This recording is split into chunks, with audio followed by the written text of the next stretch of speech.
गणित दिलेलं बघा. 18 पलंग 16,800 रुपयांना विकल्यामुळे 3 पलंगाच्या खरेदी किमती इतका नफा होतो, तर प्रत्येक पलंगाची खरेदी किंमत किती? असा प्रश्न दिलेला आहे. तर सर्वप्रथम बेसिक कन्सेप्ट जरी तुम्हाला समजला तरी खूप जास्त गणित सोपं आहे बघा. नाहीतर दिसताना एवढं भयंकर दिसतं. सध्या 16,800 रुपये ह्या गोष्टी आपण इग्नोर करूया, कारण की ह्याच्यामध्ये बेसिक कन्सेप्ट समजून घेणं खूप जास्त गरजेचं आहे आणि त्याला तुम्हाला भरपूर गोष्टी भरपूर प्रकारचे नफा तोट्याचे गणितं पण सोडवता येईल.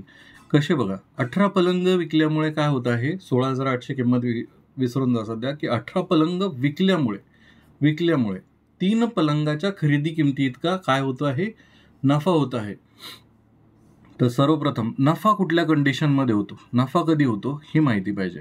म्हणजे मी म्हटलं की समजा मी एखादी गोष्ट घेतली 10 रुपयाला, ही माझी काय होणार आहे, खरेदी किंमत. ठीक आहे, 10 रुपयाची गोष्ट आहे. मला नफा कधी होईल, मी जास्त किमतीला विकल्यावर की कमी किमतीला विकल्यावर? तर मला जास्त किमतीला विकावं लागेल, कारण की माझ्याजवळ पैसे एक्स्ट्रा आले पाहिजे. तर मी काय करतो की ह्याला 2 रुपये जास्त नफ्याने विकतो, म्हणजे माझा 2 रुपये काय झाला, नफा झाला. तर विक्री किंमत काय होणार आहे, 12 रुपये. तर विक्री किंमत किती होईल, मोठी होईल.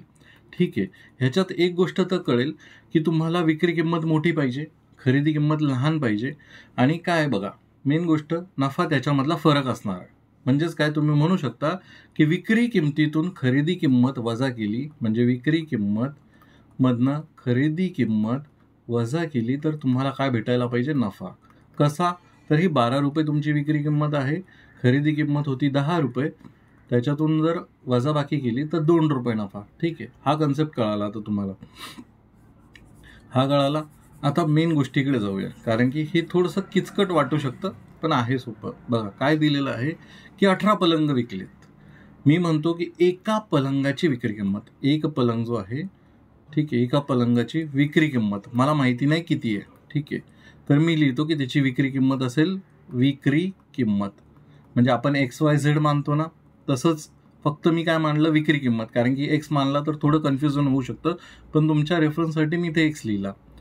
नंतर एका पलंगाची खरेदी किंमत, एका पलंगाची खरेदी किंमत काय असणार आहे, मी लिहितो इथं खरेदी किंमत, एका पलंगाची खरेदी किंमत खकी असेल, तुम्ही इथे वाय पण मानू शकता. ठीक आहे, मग हे लिहिण्याचं कारण काय, खरेदी किंमत आणि विक्री किंमत लिहिण्याचं कारण काय, तुम्हाला XY वापरून थोडंसं कन्फ्युजन होऊ नये म्हणूनच मी इथे लिहिलेलं आहे. बघा काय केलं त्याने, 18 पलंग विकले. आता 18 पलंगाची खरेदी किंमत जास्त असणार आहे का, विक्री किंमत जास्त असणार आहे? तर तुम्ही म्हणाल की विक्री किंमत जास्त असणार आहे. मग मी लिहिलं की 18 पलंगाची विक्री किंमत, विक्री किंमत ह्याला इंग्लिशमध्ये लिहायला सोपं पडतं, सेलिंग प्राईस आणि कॉस्ट प्राईस. ठीक आहे, असं लिहू शकता. मग इथे 18 पलंगाची विक्री किंमत किती असणार आहे, 18 गुणिला एका पलंगाची विक्री किंमत. 18 गुणिला एका पलंगाची विक्री किंमत बरोबर असणार आहे 18 पलंगाची विक्री किंमत. ह्याच्यातून जर मी 18 पलंगाची खरेदी किंमत, 18 पलंगाची खरेदी किंमत मायनस केली, तर मला काय भेटायला पाहिजे, नफा भेटायला पाहिजे. पण नफा किती झालेला आहे, 3 पलंगाच्या खरेदी किंमत एवढा. 3 पलंगाच्या खरेदी किंमत, 3 पलंगाची खरेदी किंमत किती असणार आहे, एका पलंगाची खरेदी किंमत आहे 1 खकी, तर 3 पलंगाची खरेदी किंमत असं आहे 3 गुणिला खरेदी किंमत.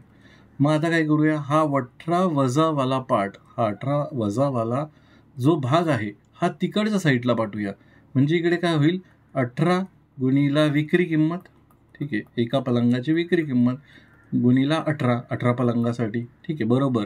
इथे किती आहे, 3 गुणिला खरेदी किंमत, 3 गुणिला खरेदी किंमत प्लस हा मायनसमध्ये आहे, तिकडे पाठवला हा प्लसमध्ये होईल, अधिकमध्ये होईल, 18 पलंगाची खरेदी किंमत. मग आता ह्या दोघांची काय होईल, खरेदी किंमत, किंवा तुम्ही म्हणू शकता की वाय, इथे कसं होईल, 3y प्लस 18y असं म्हणू शकता तुम्ही. मग ह्या दोघांची बेरीज होईल, किती होणार आहे, 21 पलंगाच्या खरेदी किमती एवढी. 21 पलंगाच्या खरेदी किमती एवढी काय होणार आहे, 18 पलंगाची विक्री किंमत. 18 पलंगाची विक्री किंमत ही किती असणार आहे, तर 21 पलंगाच्या खरेदी किमती एवढी असणार आहे. मग विक्री किंमत आणि खरेदी किंमत XY आपण जसं एका साईडला घेतो, तसं विक्री किंमत हा जो खरेदी किंमत इथे गुणाकारात आहे तिकडे पाठवला, एका पलंगाची खरेदी किंमत तिकडे पाठवला, तर आपल्याला काय भेटणार आहे, इथे 21 वरती भेटेल आणि 18 हा छेदामध्ये भेटेल, 18 हा छेदात भेटेल. म्हणजे तुम्हाला इथे काय भेटलं बघा, वरती 3ने भाग दिला, 7 21, 3 18. मग तुम्ही इथून डायरेक्ट म्हणू शकता की एका पलंगाची विक्री किंमत 7 आहे आणि एका पलंगाची खरेदी किंमत किती आहे? 6 आहे गुणोत्तरामध्ये. ठीक आहे. तर एका पलंगाची विक्री किंमत भेटली तुम्हाला 7, एका पलंगाची खरेदी किंमत भेटली 6. आता तुम्हाला काय म्हटलेलं आहे की 18 पलंगाची विक्री किंमत किती आहे? एका पलंगाची विक्री किंमत 7 आहे. 18 पलंगाची विक्री किंमत आहे 7. बरोबर किती आहे? 16,800. 16,800. तर तुम्हाला विचारलेलं काय आहे? तर प्रत्येक पलंगाची खरेदी किंमत विचारलेली आहे. प्रत्येक पलंगाची खरेदी किंमत आहे 6. 6 बरोबर किती? ठीक आहे. परत एकदा सांगतो, जर तुम्हाला इथे XYZ घ्यायचं असेल तर घेऊ शकता, की एका पलंगाची विक्री किंमत किती होणार आहे? 7x आणि एका पलंगाची खरेदी किंमत 6x होईल. ठीक आहे. अशा प्रकारे सुद्धा घेऊ शकता. म्हणजे तुम्हाला भेटू शकतं इथे की 18 पलंगाची विक्री किंमत किती होईल? 18 गुणिले 7x. मग त्याच्यावरनं तुम्ही एक्सची किंमत काढा, ती येईल त्याची विक्री किंमत आणि त्याच्यावरनं 6ची किंमत काढा. ते थोडं जास्त कन्फ्युजिंग आहे. परत एकदा नीट सांगतो, थोडं शांततेने घ्या, कारण की थोडंसं कन्फ्युजिंग आहे.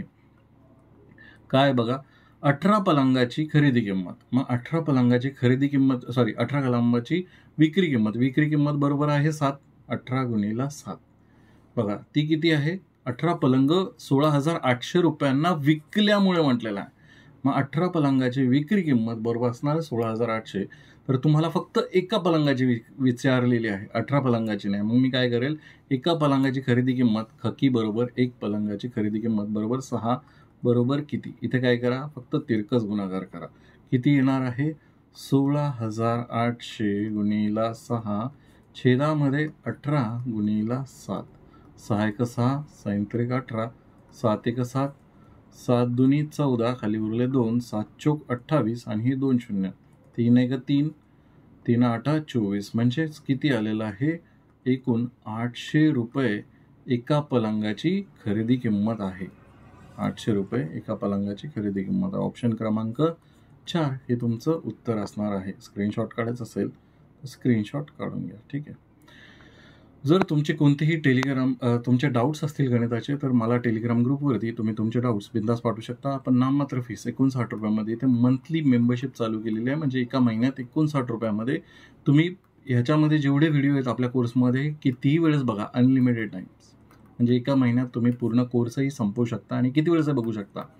तर त्यामध्ये कोणते कोणते व्हिडिओज आहेत ते बघण्यासाठी हा QR कोड स्कॅन करा. आपलं एक व्हॉट्सअप चॅनल सुद्धा आहे, त्याला कनेक्ट होण्यासाठी तुम्ही राईट साईडचा QR कोड स्कॅन करू शकता. धन्यवाद.